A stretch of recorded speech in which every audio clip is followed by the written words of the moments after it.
Welcome back to Screamers. I'm Jessie here in the studio as always with Maya and Honor, and today we're going to be reacting to the first game week of the Euros because it's finally arrived.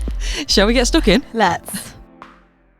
So the Euros have finally kicked off. We're all feeling a tiny bit worse for wear thanks to Baller FC last night, where we watched the first two Group D games. Cracking event as always. But were the games cracking? No, the games were dire. I wouldn't say dire on Wales's part. That's fair, yeah. I think they showed a lot of fight. So let's start, with the Wales game. So they ended up losing to the Netherlands 3-0. But the first half, they really, really held them off. I thought they played really well in the first half. And, God, it was one of those that if they got to half-time at 0-0, I think it would have been a really different... They would have come out with a different energy in the second half, but conceding so close to half-time, I think they came out quite, disillusioned or a bit slow, and so they conceded the second goal quite quickly, and I think that is really what got them. I think that first goal was such a mistake because they left Viv Miedema, of all players, with the ball. She had time to dummy two different shots before she actually took her shot. Like, she had so much time and space for that goal.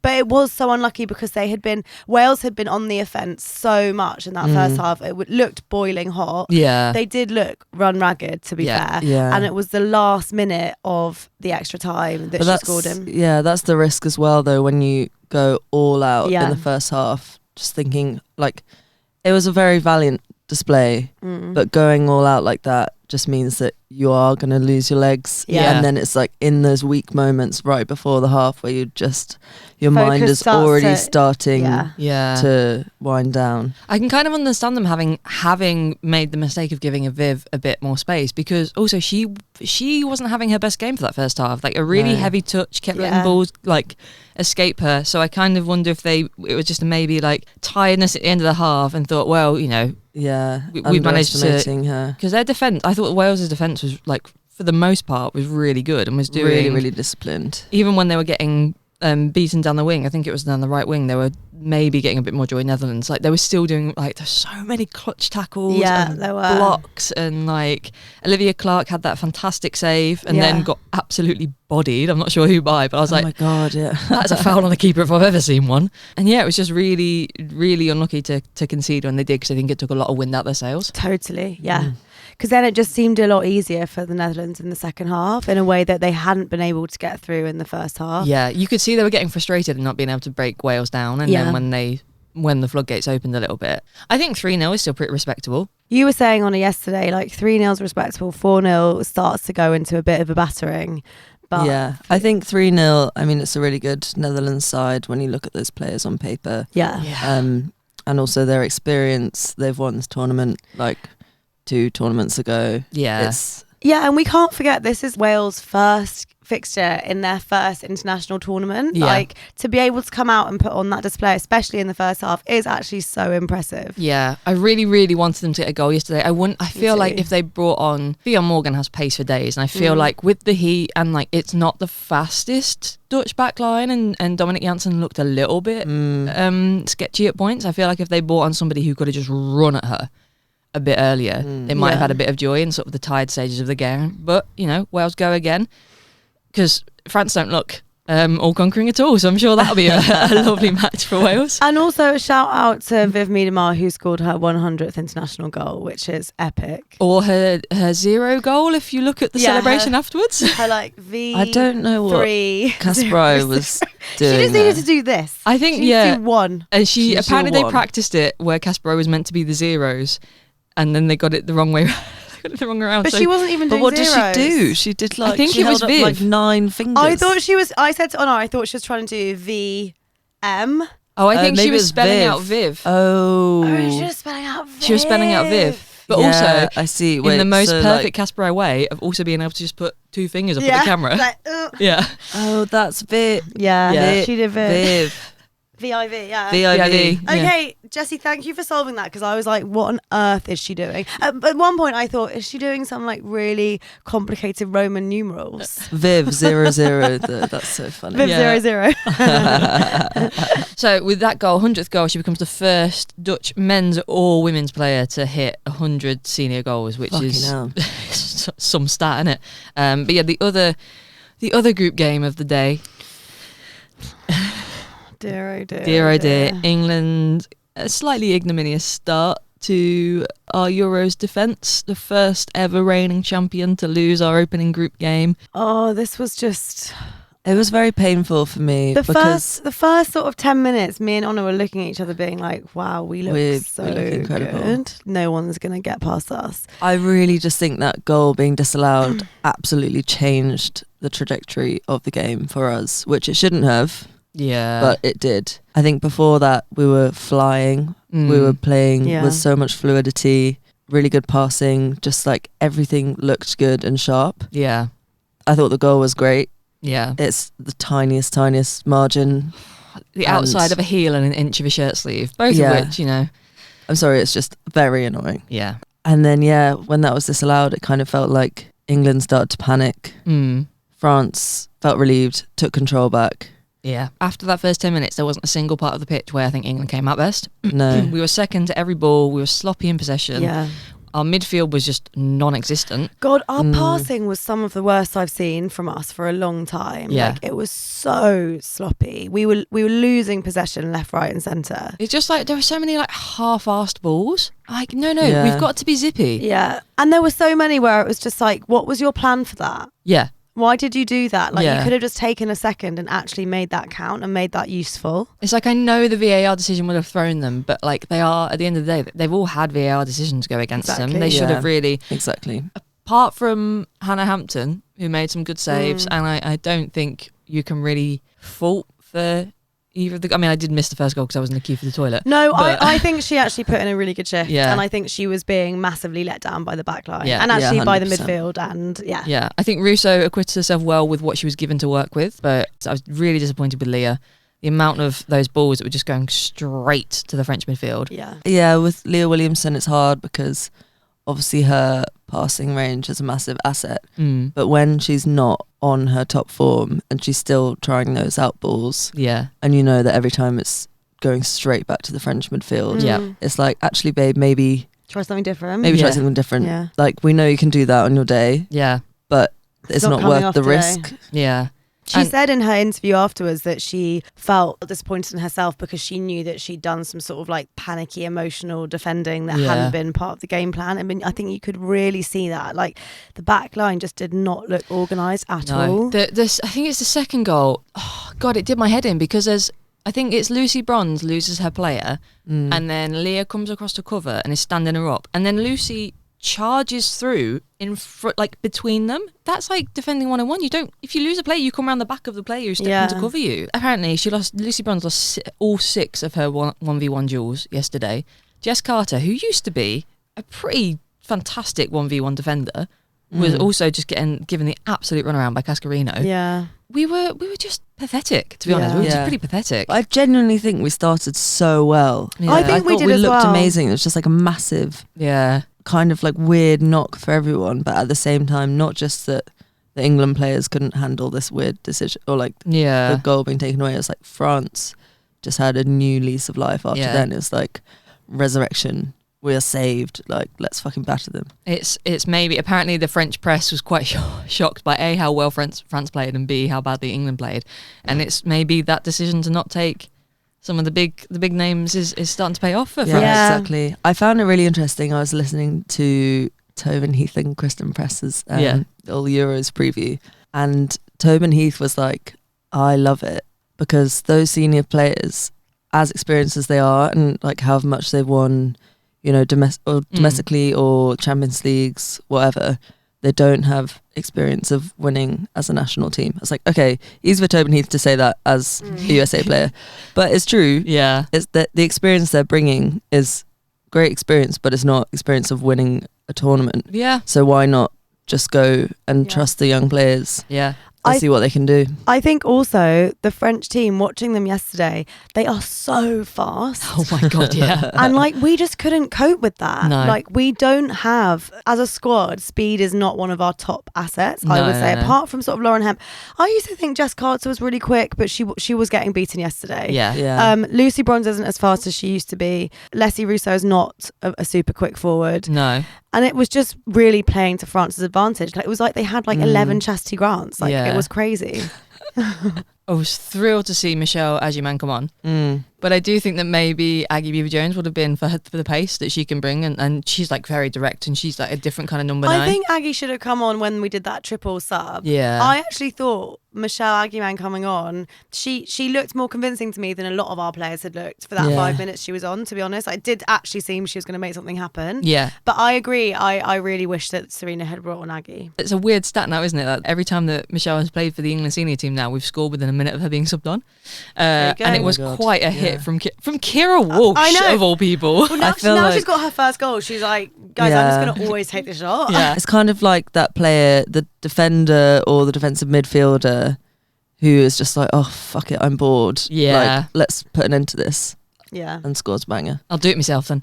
We'll move on from England now, lest we get caught in this loop of despair. But hopefully we will pick ourselves up. It'll be a different game against Netherlands. They're not as pacey. They're not as, transitional. No. So hopefully we'll stick to our game plan. Yeah. Should we run through the rest of the group's first games? We kicked off confusingly. The tournament started not with the hosts, but with it was like a little pre-game before the opening game.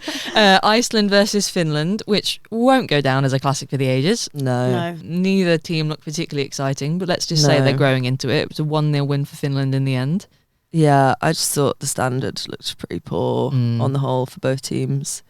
Finland obviously looked slightly stronger, and then Iceland got the red card, and that was like, okay, well, now Finland can score 1 goal. Yeah.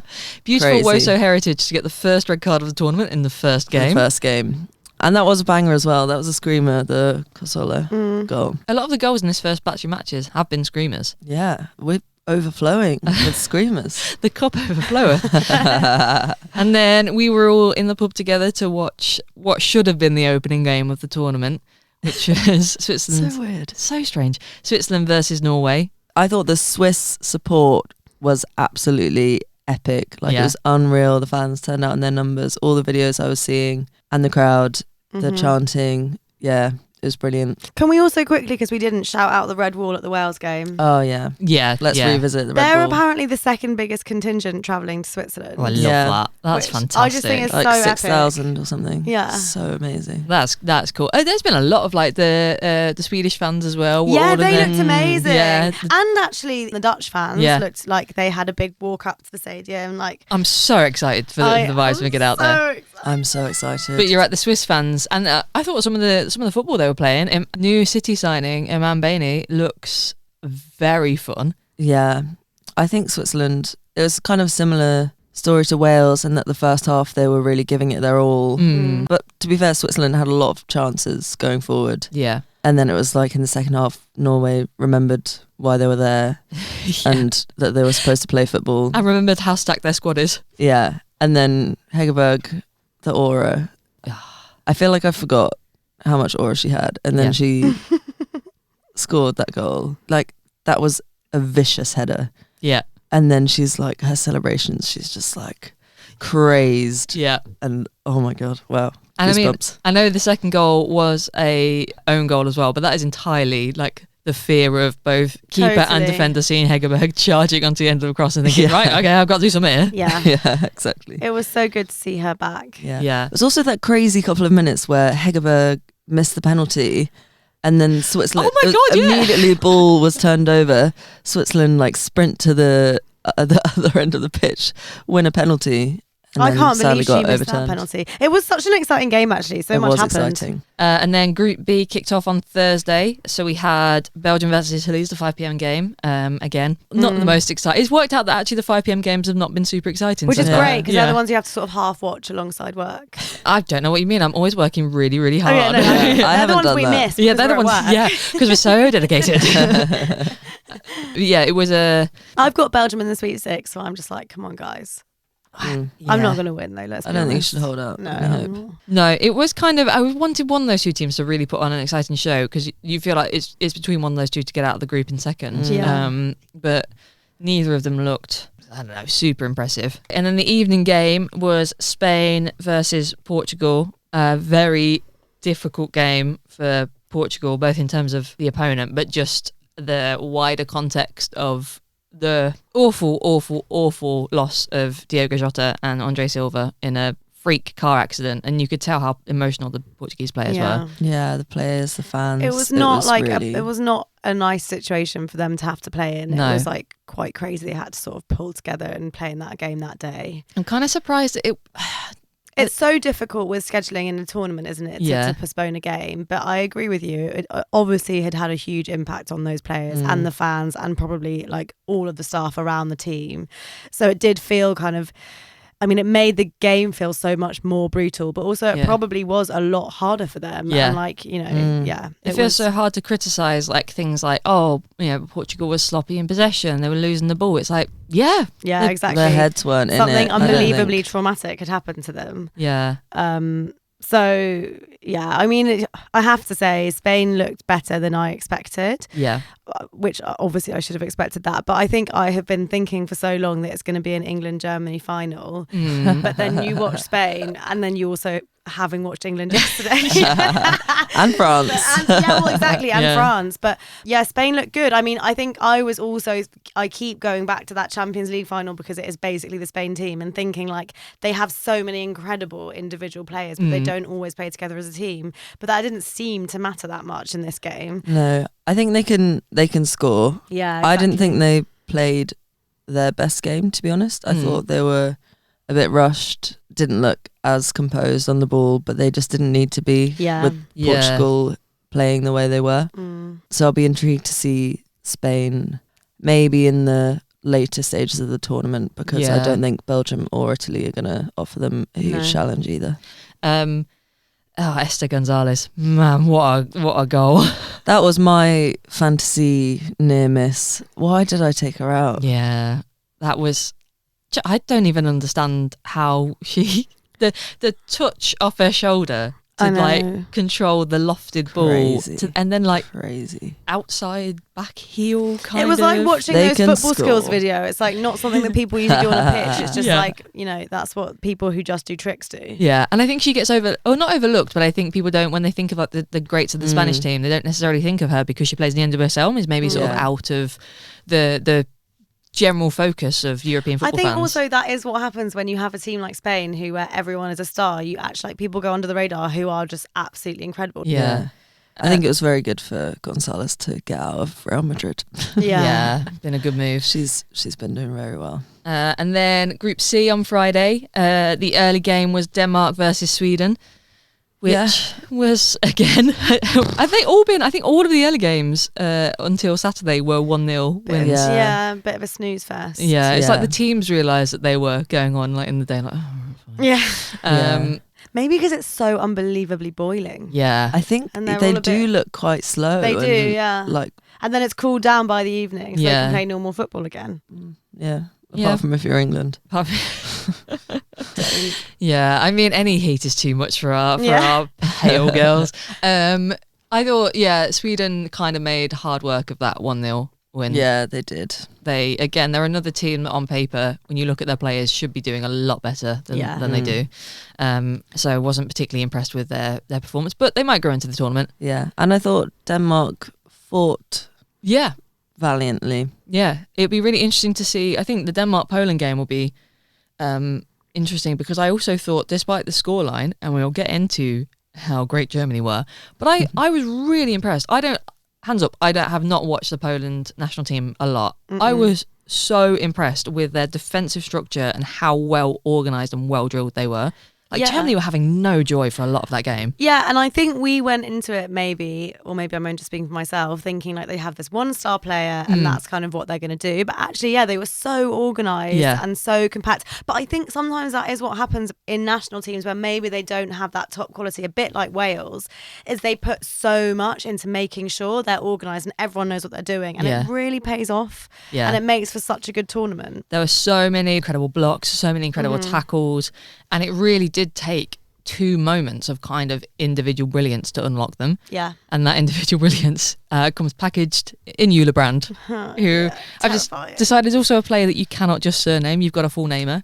Yeah, it Eula only Brand, sounds right. Yeah. Brand? Eula. No, Eula Brand. But and then obviously devastating news with Julia Gwynn going off at half time with an MCL injury, which is so shit for her. It's her first time captaining them at a national tournament. And it's awful for the Germany team to lose your captain at the beginning of the tournament. Yeah, it's shit for everybody. Such bad luck. It's gutting. Hopefully a speedy recovery. I mean, do we know? I don't know if we know how serious an injury, but and also she's already had 2 ACL injuries. It's just like she's young as well. It's not that any player deserves an injury, but some of them you're like, oh God, give them a break. Well, it's just that many, isn't it? Yeah.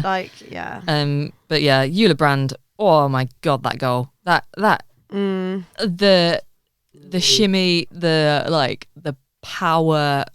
Fuck me, she's incredible. Terrifying stuff. Like, I really wish she hadn't gone to Lyon and had come to the WSL, because to be able to watch her play week in, week out would have been so fun. It reminded me a bit of, do you remember that goal with the hips from Linda Caicedo in the World Cup? Yeah. It did. That was so epic. It reminded me a bit of that. Yeah. Oh, it was so good. But yeah, Germany just look terrifying, don't they? Yeah, they really do. So yeah, that England-Germany final prediction might be... you said I cursed it by saying England were going to win the Euros. I actually think it was Honor's prediction that France were going to get grouped that might have caused the issue here. Guilty.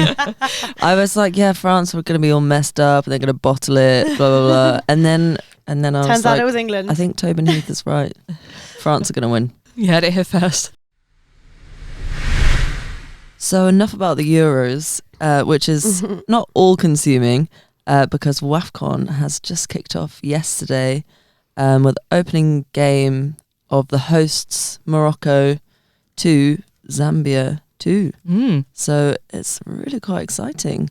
I've only seen the highlights of this game, but wow, bangers. Yeah. Screamers. Yeah, it's a real shame that it's not easy to watch WAFCON matches in the UK. I'd seen it reported that they were going to be live streamed on at least some of the games on CAF's YouTube channel, but I couldn't see any evidence of this one having been. But yeah, thank God for the highlights. I can't believe it's Barbara Bander's first WAFCON. I know, it's mad. And she scored within her first minute of ever playing at WAFCON, which is really iconic. I love those 3 players, the 3 Moroccan defenders, who just sort of saw Barbara running at them with the ball and thought, absolutely not. Just keep backing off, guys, keep backing off. They will be really annoyed about letting that goal in. That was a real fuck up. Yeah, I mean, Barbara Bandy just got to run basically from the halfway line to the edge of the box. And exactly. You could see what she was doing. Yeah. And that's what she does. Yeah. She is very good at she it. just terrifies the defence, doesn't she? So they just kind of forget what they're supposed to be doing. Yeah, she's so quick. She's powerful. She can take incredible shots on her own, but also the vision, because the pass she plays for Zambia's second goal to set up Rachel Kundanaji, incredible, perfectly weighted through ball, and a fantastic finish as well, which the kind of thing you expect from the most expensive transfer fee for an African women's player, which just showcasing her quality there. But such an exciting game, because with those 2 goals you kind of would have thought they would have got the win. But there was a Morocco penalty for a challenge in the box, which initially wasn't awarded, and then the video so they scored that penalty. It was a good pen. Came through where Ada Hegerberg couldn't. Ada Hegerberg, come outside. And then a 88th minute goal from their captain, which must have been devastating for Zambia. But it was such a screamer. It was a screamer. A fantastic goal. Yeah, it was so incredible. That is just showing your experience. Yeah, I think experience and confidence to do that kind of the screamer. Composure to score that in the dying minutes of the game. And to have that belief that you're going to get that draw. Yeah. as the host as well. And I think Shabak was the player of the tournament at the last WAFCON. Oh, really? So definitely it comes through, but what a hit. We will, at the end of all of the tournaments, we will, rather than doing it match by match, we will pick out our screamers of each tournament. And I think we do have a couple of early contenders for both Euros and WAFCON, 100%. Really. So the Copa América Femenina starts this Friday, guys. So I think it's about time we had a little bit of a preview of that, seeing as we've done the Euros, we've done a bit of WAFCON. Now let's move to South America. It's another dummies guide where the dummies are us. It really is the global summer of football, isn't it? Oh, God, it's mad. It's just never ending, and I love it. I love every single word of it. Yeah, it's quite an exciting one, Copa America. 10th edition of the tournament. Yep. 10 teams. The reigning champions are, I think we can guess, all together now, 3, 2, 1. Brazil. 4-time defending champions. Yeah, they are only 2 teams have ever won the Copa. 9 of the 10, I think, have been won by Brazil. Wow. Can you guess who the other team is? Colombia. Nope. Argentina. I didn't know that. Argentina. Oh, I fucked up because I just thought Colombia was my dark horse for this year. Not in the past. No, not in the past and present mixed up again. We'll get on to onto the different teams, but yeah, just some other fun stats. Argentina and Brazil are the 2 teams who've played the most games in Copa history. Both played 50 games. Argentina have won 30 of those games, drawn 5, lost 15, 120 goals for, 64 against. Can you guess, of the 50, how many games Brazil have won? 42. Nope. 49. More. 47. Wow. That's crazy. And bearing in mind that Argentina had scored 120, Brazil have had 18 goals scored against them. Can you guess how many Brazil have scored? 308. No, not quite that high, but 271. Oh, you're so close. You're so close. A nice quizmaster would give you the point for that. Oh. Anna, have you got a guess? 273. 268. Absolutely insane. That is amazing. Insane stats. So I guess, a bit of background on the Copa itself. So the tournament happens every 2 years, starting with this year's tournament. It used to happen every 4. It's no longer going to be the route to Women's World Cup qualification for South America. They're going to have a new tournament for that. But definitely the winner of this year's Copa, and potentially also the other finalist, will qualify for the Olympics. LA Olympic Games. Yeah, that's cool. Nice. Which, is completely, overblown. Like, who needs to qualify for an Olympic Games? I like having that as a summer off. Yeah, it's good. It's good for player rest, That's actually. what we choose to do in England. We prioritise player welfare by not qualifying for the Olympics. We come back so strong after the summer off. Yeah, it's really, really worked out in our favour.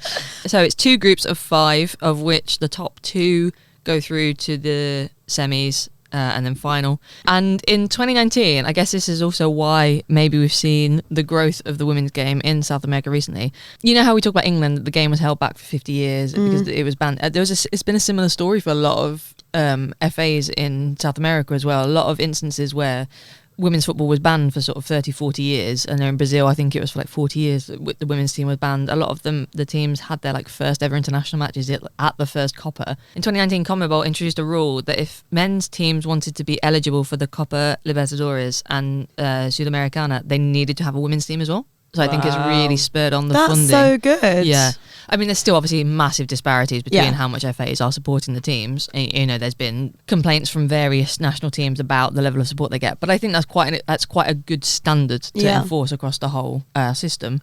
Should we run through the teams that are in this year's Copa? Yeah, let's do it. So it's being hosted in Ecuador, isn't it? Yes, it is. In Quito, which is going to be an absolute fucker for everybody. Oh my God, because it's so high, you mean? So high, yeah. Yeah, wow. That gives the Ecuadorian team maybe some sort of advantage. I mean, if any of them were brought up in Quito. There's probably quite a few teams where players are based in areas of very high altitude. Yeah, Uruguay as well, because that was the thing with the Men's World Cup in the 50s, wasn't it? That Uruguay were used to playing at high altitude and none of the European teams were, so they absolutely swept the board. I remember going to La Paz, which is a really high altitude city, and you get drunk after half a pint. That's because you're a lightweight. Nothing to do with the altitude. Yeah, it's super exciting for Ecuador. It's their 8th tournament. Their best ever result is 3rd. So that's decent. It's decent. Yeah. Quite fun for them to get to the final. And there's always a bit of an extra spice when you're the host. Yeah. You're really up for it, aren't you? You're going to have the biggest support. You're going to have all the crowds. The captain, I read this, it was quite interesting. The captain, Gigi Moreira, and her sister, they founded Ecuador's first football school exclusively for girls. Oh, nice. That's so cool. So, you know, my heart is there for Ecuador. I mean, you find stories like this for every team, like ever. But I just thought it was really cool. And I guess, should we start with I'd say the heavyweight. Argentina are not a heavyweight, but historically maybe. But I feel like sort of the past 15 years there's been a bit of a downturn. But I guess they're such a heritage footballing nation, aren't they? Yeah. What really surprised me was that Argentina have had a professional women's league, top tier league since 2019. Okay. But that doesn't seem to necessarily have translated into national team performance. Most of the players do still play in Argentina, apparently. But yeah, I think they are one of the teams who recently has spoken up about what support they get from their national FA. As in the lack of. Right. There was a big complaint, I think, after the Women's World Cup in 2019, and maybe one of those instances, a little bit like what we've seen with Spain after or around the World Cup, where players were maybe then punished for speaking out with selection and things like that. So I know Argentina are really looking forward to returning to where they were. They've not reached a final, I think, for years. So they won in 2006, didn't they? Yeah. So it's been a while. It's been a while. Should we talk about Brazil? Yeah. Brazil. So Brazil, I guess, will have maybe the most players that maybe people listening will have heard of. Yeah. So, for example, Caroline. Our star from Man City. Yep. Tarcian at Lyon, who's very exciting. I mean, we're just dancing around the big one, aren't we? Yeah. One player you might have heard of. Up-and-comer in the women's game, Marta. You may have thought she had retired. Yeah. And you would have been right. You would have been right. Did a very emotional video about how she was retiring, and then did another video saying, no, I'm coming back now. I mean, that woman will play till her legs fall off. How old is Marta now?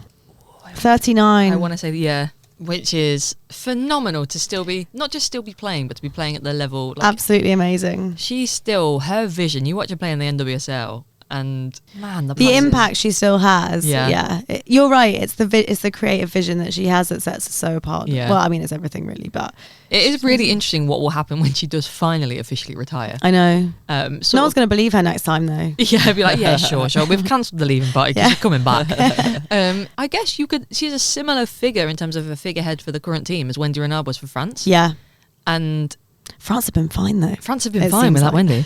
But I just, that transition will be, despite the talent of the players that are there, the young squad for Brazil, it will be huge. She's such an iconic player. Yeah. She is a star player, and everyone knows Marta. Everyone knows of Marta as the best women's footballer there is. Yeah. So losing someone like that from a national team will have a huge impact. Yeah. So they're definitely, maybe, I don't know, has she said this is her last tournament? I mean, I think she's just avoiding all statements like that anymore. Yeah. But, on the off chance it might be, I'm sure they all want to try and get to that final for her. Yeah, defend their crown. Yeah. Although, yeah, your dark horses for the tournament honour?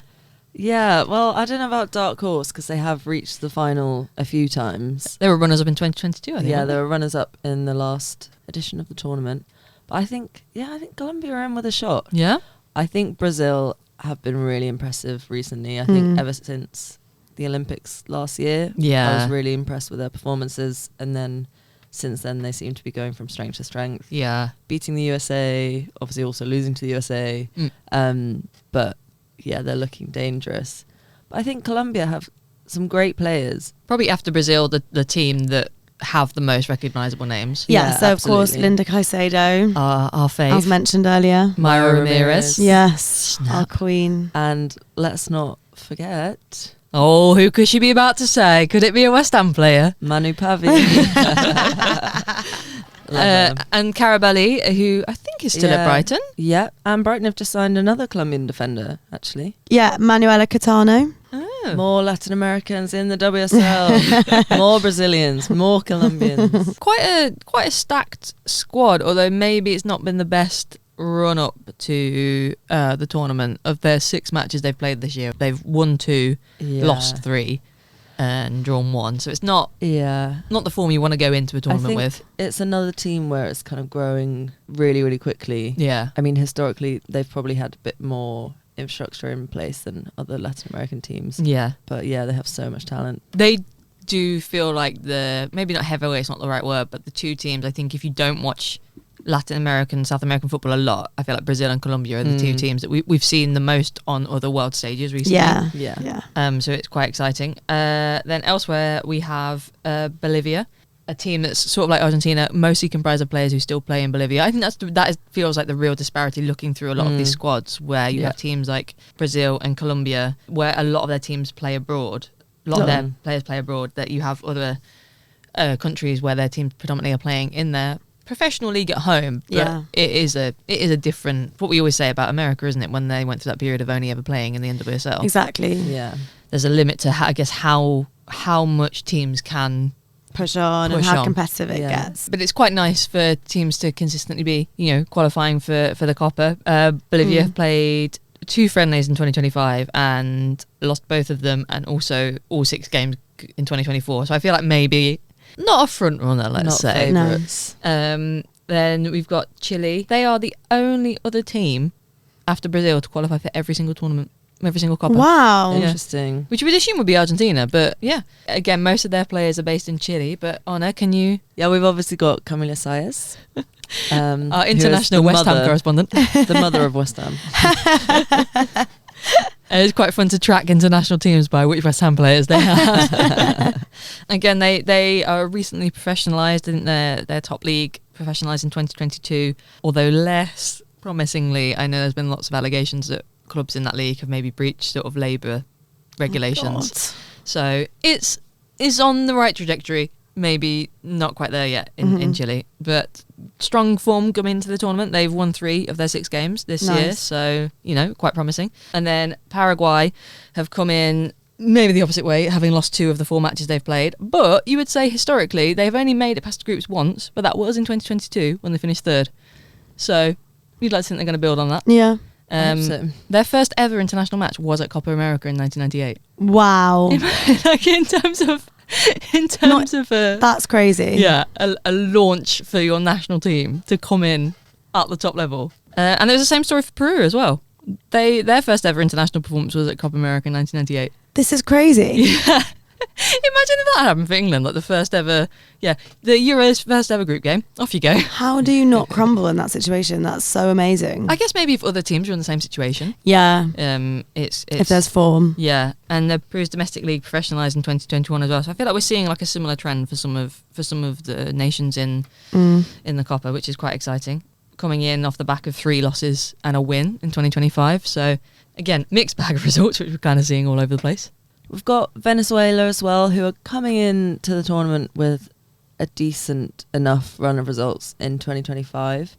A lot of their team play in Spain. Obviously, you would think because of difficulties living in Venezuela right now, that makes sense for players to have moved abroad.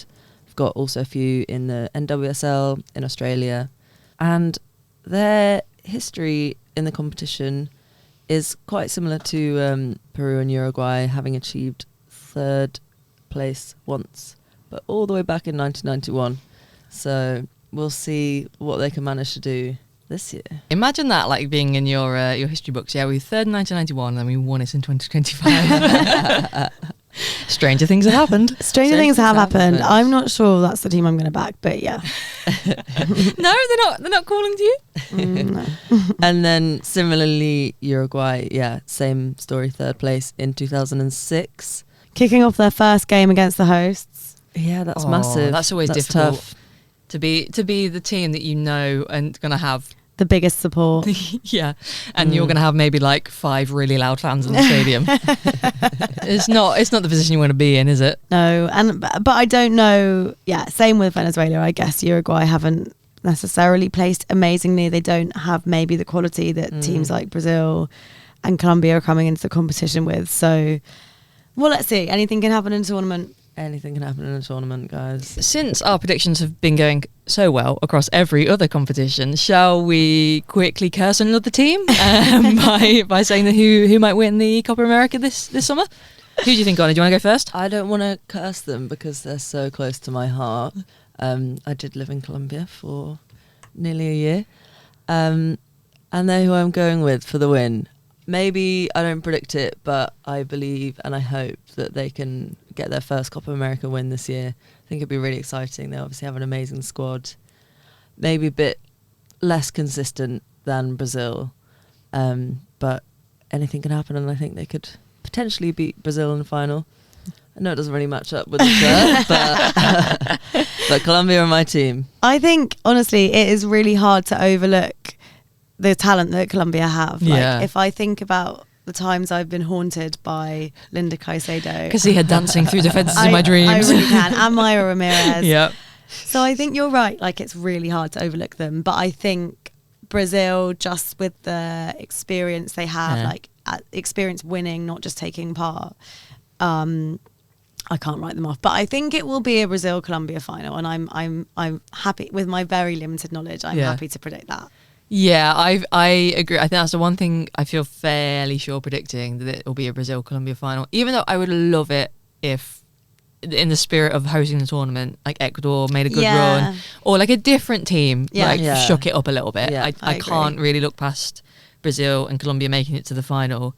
When it gets to that point, oh God, I don't know which way it would go. It feels like it could. That's the kind of game that could go to penalties. It will be such an exciting game. Yeah. Yeah. I really hope it's streaming somewhere in the UK. Fiery. If anybody knows anywhere it's showing, or is putting on like spontaneous screening, That'd be invite so us. fun. We Yeah, would we'll love to come down.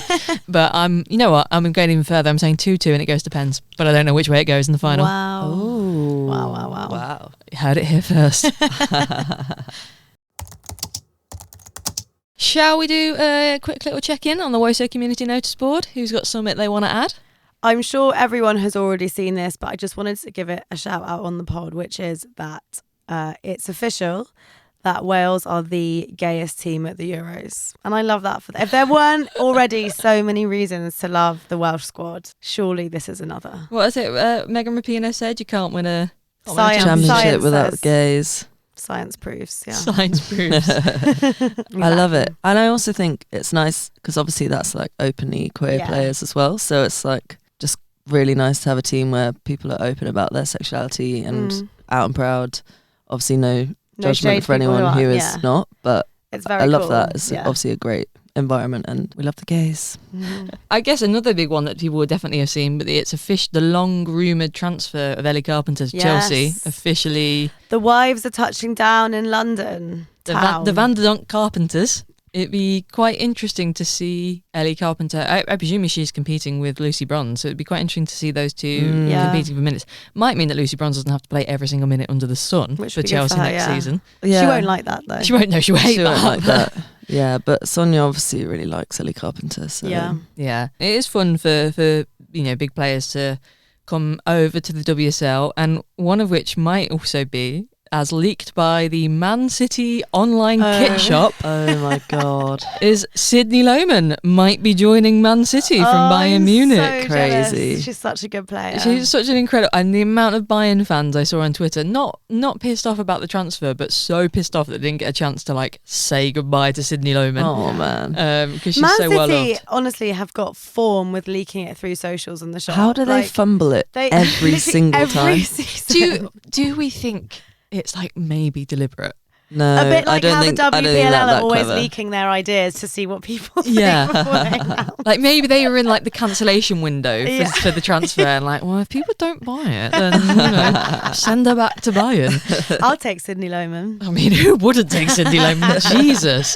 So what a player. I mean, Man City are really like swiftly wrapping up a lot of their transfer They're business. doing some great business. As are Everton. Everton have been packing in a lot of signings too. Yeah. And as well as transfer business in terms of players, City have also now locked in a new coach. So Andre Jeglerts, I'm sorry, Andre, if I'm pronouncing your name wrong, who is currently managing the Denmark national team, and he'll be leaving at the end of the tournament. So, yeah, very, very experienced Swedish manager. Be interesting to see their style of play next season. Close enough. Welcome back, Jonas Eidevall.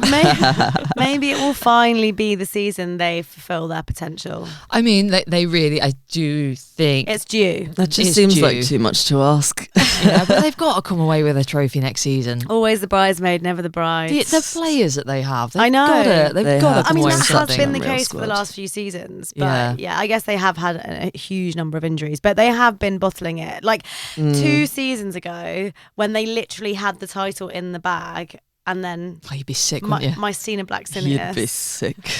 Basically won Chelsea the title. But like that was not fucking over. They had that in their hand, like they bottled it. So yeah, maybe this is the season, but I have to say I think Arsenal are going to win the league this season. So yeah, TBC. There have also been quite a few other managerial appointments in the last week for the WSL and WSL2, which is quite exciting.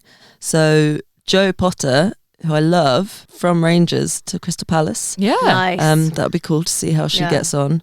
Martin Ho to Spurs, who's coming from Brann, who obviously had a great Champions League campaign last season. How on earth did they convince him to do that? I would say there's got to be a project, but I don't think you ever see any sort of a project at Spurs. What is the project? No. I mean, I hope that they actually give him the scope, the resource, to build something there. Because eventually they're going to have to, because they are going nowhere. they are like, this is the season as well. It's like, come on, you have to pull your socks up. Yeah. Maybe now that there's potential for more than one team to be relegated, they will start to take it a bit more seriously and think about, they realise they can't just languish really in the bottom of the table anymore because things are being shaken up. Also, another really exciting one is we've always noticed Charlotte Healy, aka the coach with the big blonde bun on top of her head, Mark Skinner's right-hand person. He's going to be lost without her. Has just been appointed head coach of Bristol City. So it will be that's so massive funny if Man United do fall apart. Yeah. I know. We're like, is she just the brains behind the whole operation? She is the How about the Skinner sounds clueless. She's hiding so much wisdom in her big blonde bun. She's just sliding him notes at every press conference. Like, say this, Mark, say this. Yeah, that's really cool. There's a lot of managerial appointments. Who's not appointed the new manager yet? Still is Liverpool. I don't know when that's gonna. Do we know any of the fronts? Yeah, have there been like front runners? No, not that I've heard. Apparently, final interviews happened in May or maybe the start of June. So I think it's kind of weird that we've not heard any. Unless that makes me think it's maybe not Amber Whiteley. I think maybe that she's not getting the full job. Would you have wanted her to get the full job? It's kind of difficult because I don't know who else they were looking at. I don't know who else they were considering. So if they were considering somebody who's got a track record of helping teams kick on to the next level, then I would say, no, let's go with them. But I think Amber, there were like signs of growth and development in how we were playing. And I think she had enough of a good showing to deserve, to merit a really good consideration for that job. I agree. And I think it was quite obvious that the players really respected her and enjoyed working under her. My last thing is obviously the official news has finally come through that Chloe Kelly is signed permanently at Arsenal. I'm very pleased for you. Thank you. Very happy for you. I'm very happy too. It was always going to happen, wasn't it? I think it genuinely is fucking really hilarious if it hadn't happened. But I think it's one of those things that is actually really nice because obviously both parties really wanted it to happen. She is so buzzing about it. And she's been really amazing for the team. So I think it's really nice when those kind of symbiotic signings happen. Yeah. It's probably a transfer business done for the summer there, isn't it? 2 free signings? Please, Jessie, don't. Oh, Arsenal. Just one last one. I think they're probably starting now or not long after we finish recording this episode. But a shout out to North London United, who are a community organisation that put on football for young people with Down syndrome, support in partnership with Arsenal, and they're doing their By Any Means Necessary fundraiser, which is something like 13 laps, I think, around the Emirates today. We are cheering everyone taking part from afar, and hopefully we'll be able to come down to an event at some point soon, because I think it's just really great initiative. And I think that is the one thing, as much as we joke about Arsenal, you cannot fault the level of community engagement. The work in the community. It's brilliant. So good luck to everyone taking part. That's all we've got time for on Screamers, but join us on Thursday for our next episode direct from Switzerland, the morning after England take on the Netherlands. But until then, follow us on TikTok, Instagram, all the socials at screamers_pod, or email us at screamerspod@gmail.com. And follow us on Spotify, Apple Podcasts, wherever it is you're listening right now, to be the first to know when a new episode drops. Goodbye. Bye.